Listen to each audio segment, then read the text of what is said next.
Are you planning to change up your landscaping this year? Angela Kelly's learning more about the use of plants that are native to Wisconsin. Hi, Ange.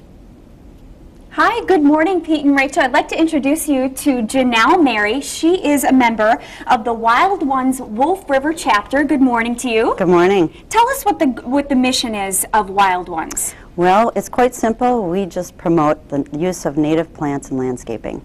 Okay, so basically planting with plants that have been growing in Wisconsin for thousands of years. Yes. Okay, so what are the benefits of doing that, using those plants in my yard? Well, the native plants are uniquely adapted to the Midwest and Wisconsin climate, so they need very little care.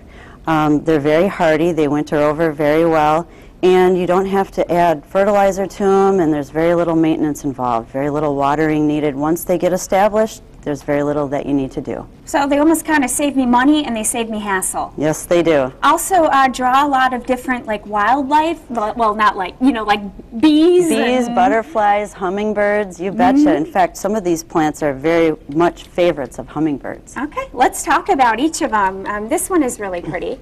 This is a large flowered beard tongue. It gets about knee-high. It likes the sandy, loamy soils, and it likes the dryness in full sun. But this, with the trumpet-like flowers, is a real favorite of hummingbirds. Okay, and this one? This one is pasque flower. This is about as tall as it gets. Normally it doesn't bloom until May. It likes the sandy, loamy soils in full sun, but this too is a favorite of butterflies. I love this one. I know it doesn't have a pretty name, spiderwort. Yes, spiderwort. It's not an attractive name, but it's a beautiful plant. It gets about knee-high also, but it's not a real bushy plant. It gets leggy, and this is an attractant of butterflies and hummingbirds. It likes the sandy, loamy soils, but this can handle a little bit of shade. It doesn't necessarily need full sun. I love this one. This is June grass. Now, June grass we like to add to the landscape because it adds texture and it also does flower. And it's a very compact plant. It doesn't get real bushy. It gets about knee-high. It likes sandy, loamy soils. And this too attracts hummingbirds for a different reason, because if there's spiders in your garden, the hummingbirds will go after the spiders. Ah, I like those hummingbirds. They eat up those spiders. What about this one? This one is columbine. This one likes the sandy, loamy soils also, but it also likes a bit more shade.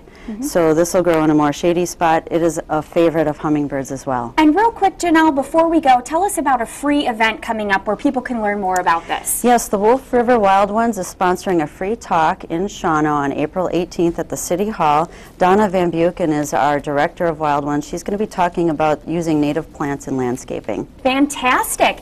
And coming up in our next hour, Janelle is going to show us how to make a rain barrel and talk about some upcoming workshops where you can learn how to make one too.